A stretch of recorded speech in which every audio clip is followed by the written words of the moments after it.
அஸ்ஸலாமு அலைக்கும் வரஹ்மத்துல்லாஹி தஆலா வபரகாத்துஹு. ஒரு மனுஷனை நைட்டு ஃபுல்லாக சங்கிலியால் கட்டி கை கால் எல்லாம் அசைய முடியாத அளவுக்கு சங்கிலியால் கட்டி சவுக்கால் அடிக்கிறாங்க. பகலில் அதே மனுஷனை கடும் வெயிலில் மல்லாக்க படுக்க போடுறாங்க. அந்த காயத்துக்கெல்லாம் சூடேற்ற மாதிரி அது அவ்வளோ உடம்பு எரிஞ்சு அந்த மனுஷன் துடிச்சு சாகணும். அந்த அளவுக்கு அவனை கொடுமைப்படுத்துகிறாங்க. அது யார்? அப்படி அந்த மனுஷன் என்ன தப்பு பண்ணிட்டான் அப்படின்றத பற்றி தான் இந்த வீடியோவில் பார்க்க போகிறோம். ஹல்ரத் பிலால் ரலியல்லாஹு அன்ஹு அவங்க பிரபலமான சஹாபி ஆவாங்க. இப்போ நம்ம பிலால் ரலியல்லாஹு அன்ஹு அப்படின்னு சொன்னாலே யாருன்னு நம்ம எல்லாத்துக்குமே தெரியும். அவங்க முந்தைய காலத்தில் எப்படி இருந்திருக்காங்கன்னு பார்த்தீங்கன்னா, உமையத்துப்னு அப்படின்றவன்ட்ட தான் இவங்க அடிமையாக இருந்திருக்காங்க. யார் அந்த உமையத்துப்னு அப்படின்னு பார்த்தீங்கன்னா, அவன் ஒரு காஃபிர், சிலையை வணங்கக்கூடியவன். அவன் என்ன பண்ணுவான்னா, அரபு நாட்டில் உள்ள சிலைகள் எல்லாம் தயாரித்து அதை வணங்கிக்கிட்டு இருப்பான்.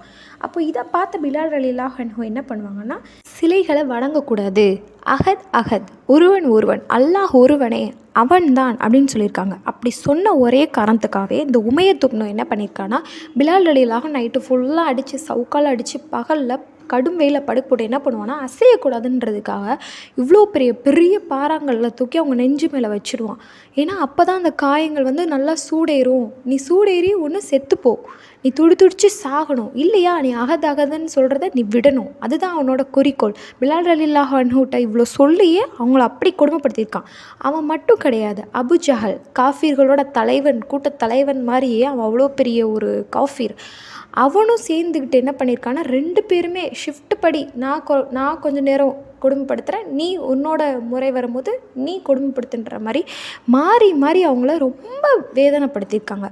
இது மட்டும் பார்த்தாம சிறுவர்களும் சேர்ந்துக்கிட்டு அங்கே உள்ள காஃபீர் சிறுவர்கள் எல்லாரும் என்ன பண்ணியிருக்கிறாங்கன்னா, உமர் ரலியல்லாஹு அன்ஹு போகும்போது அவங்க மேலே கல்லால் எறிகிறது, தரன்னு இழுத்துட்டு போகிறது, இந்த மாதிரி நிறைய கொடுமைப்படுத்தியிருக்காங்க. பிலால் ரலியல்லாஹு அன்ஹு இவ்வளோ கொடுமைப்படுறத பார்த்து அபூபக்கர் ரலியல்லாஹு அன்ஹு என்ன பண்ணியிருக்காங்கன்னா, அவங்கள விலைக்கு வாங்கிட்டாங்க. காசு கொடுத்து அவங்கள என்ன பண்ணியிருக்கிறாங்கன்னா, விலைக்கு வாங்கிட்டாங்க.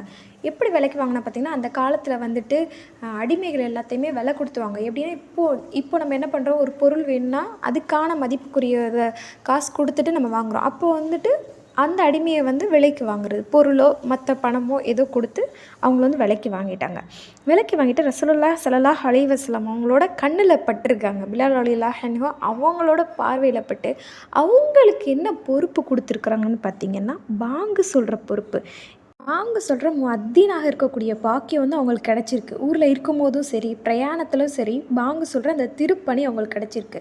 அப்போ இதே மாதிரியே தான் அவங்க பாங்கு சொல்லிட்டு வந்திருக்கிறாங்க. எவ்வளோ தான் கஷ்டப்பட்டாலும், காஃபீர்கள் எவ்வளோ தான் அவங்கள கொடுமைப்படுத்தினாலும் அந்த காஃபீர்கள் தளர்ந்தாங்களே தவிர பிலால் ரலியல்லாஹு அன்ஹு அவங்க தளரலை.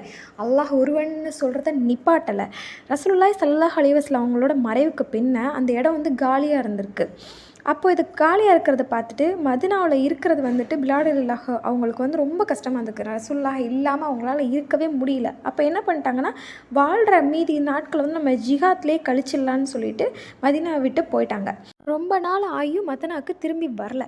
அப்போது ஒரு தடவை பிலால் ரலியல்லாஹு அன்ஹு அவங்களோட கனவுல நபி ஸல்லல்லாஹு அலைஹி வஸல்லம் அவங்க தரிசனம் கொடுத்துருக்காங்க. எப்படின்னா, இது என்ன அநியாயம் பிலாலே, நீ நம்மளோட இடத்துக்கு நீ போகலையா, அங்கே நீ போய் பாங் சொல்லலையா அப்படின்னு சொன்னோன்னே பிலால் ரலியல்லாஹு அன்ஹுக்கு முழிப்பு வந்துருச்சு.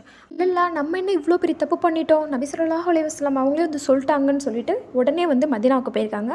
ஹஜ்ரத் ஹசன் ஹுசைன் ரலியல்லாஹு அன்ஹு அவங்களும் சொல்லியிருக்காங்க, இந்த மாதிரி நீங்கள் கண்டிப்பாக பாங் சொல்லணும்னு சொல்லிட்டு அவங்களோட அனுமதியையும் பெற்றுட்டு அவங்க என்ன பண்ணுறாங்கன்னா, அங்கே பாங்கு சொல்கிறாங்க. ரொம்ப நாள் கழித்து அங்கே பாங்கு சத்தம் கேட்டோன்னே எல்லா மக்களுக்கிடையுமே ஒரு சந்தோஷம், ஒரு ஆரவாரம் வந்திருக்கு.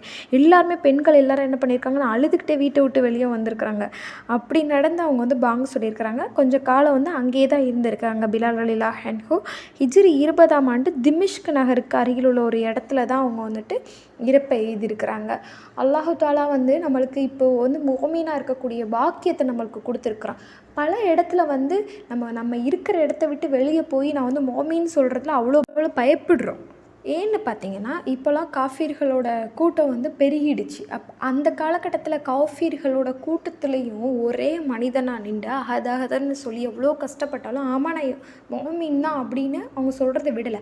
ஆனா இப்போ நம்ம என்ன பண்றோம்னா, நம்ம இருக்கிற ஒரு இடத்த விட்டு வெளிய போயே, ஆமா நான் மொஹ்மின் தான், நான் ஒரு இஸ்லாமியன் தான், நான் ஒரு ஈமான்வாதி தான் சொல்றதுல அவ்வளோ கஷ்டப்படுறாங்க, பயப்படுறாங்க. ஏன்னு கேட்டா நம்மளுக்கு ஏதாவது ஆயிடுமோ, நம்ம இந்த சொசைட்டில வாழ்றதுக்கு ஏதாவது பிரச்சனை வந்துருமோ, அப்போலாம் எதுவுமே பயப்படாதீங்க. தைரியமா சொல்லுங்க, ஆமா நான் இஸ்லாமியன் தான் அப்படின்னு சொல்லிட்டு அல்லாஹ் பாதுகாப்பானாக.